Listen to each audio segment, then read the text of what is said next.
Hi, I'm Michael Feinberg and I'm the lead architect for XSOC CORP. So today we're talking about the 4 pillars of technology that the company offers and why should you care. The first pillar is the XSOC encryption cipher. This is named after the company itself, and it is a symmetric encryption cipher which basically takes any type of text, file, or data and encrypts it.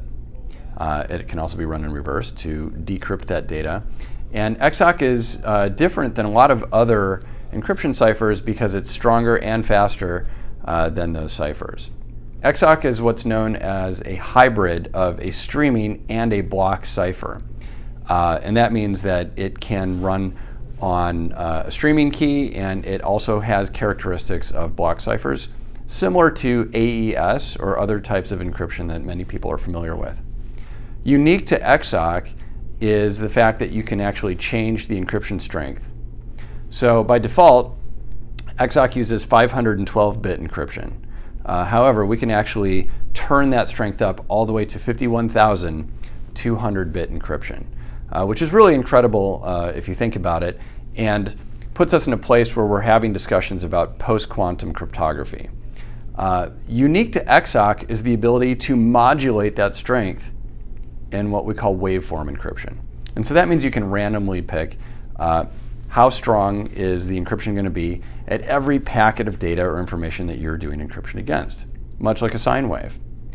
Further, we can actually encrypt data with multi-factor authentication built right into the encryption itself. See, when most people think multi-factor authentication, they think I'm logging into something and I'm looking at Google Authenticator, or I got a text message on my phone, or maybe I use facial recognition. But after you logged into something, that's pretty much where multi-factor ended for you. In XSOC encryption, we can actually embed that multi-factor into the encryption job, kind of like fuel and air in an engine coming together. We take your multi-factor data, whether that's your face or your thumbprint or Google Authenticator or any other type of multi-factor input, and we combine that together at the point in time of encryption. You come away with your key, and in order to decrypt, not only do you need your standard encryption key, but you're also going to need to bring back that same multi-factor later. And if you think about that as a file archive, that starts to get really interesting, because multi-factor can survive with the encryption for the life of that encryption.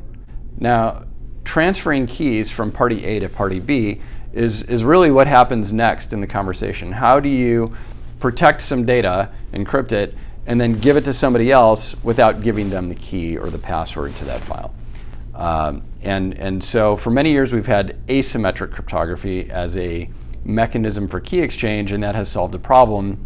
But we're seeing that in a post-quantum world that there could be some real challenges with that. Now, in the past, there were a few ways to do this. You could go out of band. You could phone somebody up and tell them the key. You could even use a system like Kerberos and transfer a key that way.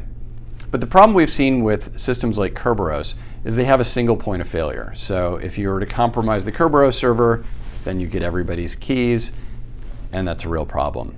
So the next pillar of XSOC technology is called Socket.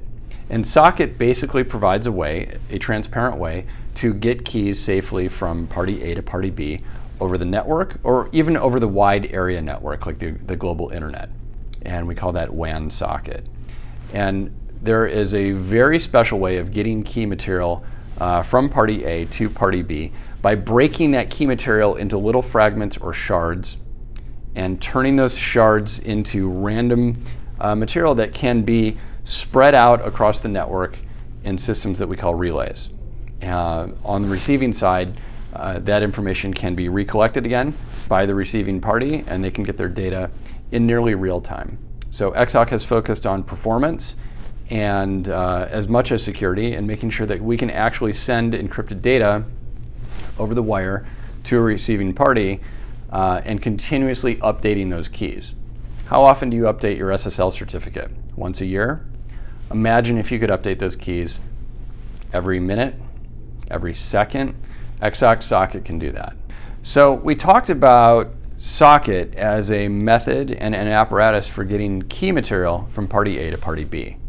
Well, building socket, we found a really interesting need came across, and that was that we were trying to send keys across radio frequency modems, and those modems only send very small pieces of data. So if you can only send a small piece of data, you actually have to cut your data into little tiny packets. And we realized pretty quickly there needed to be a protocol, a secure protocol that uses encryption to do this sort of work. And so XSOC Corporation created the Encrypted Broadcast Protocol, or EBP. And EBP is a very lightweight, very transparent way to send encrypted data across a network, any encrypted data. In a simple way to look at it, you might think of FTP.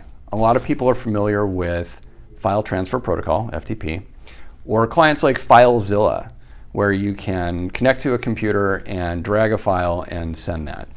Well, EBP is designed not only to be more secure, but much, much faster than FTP.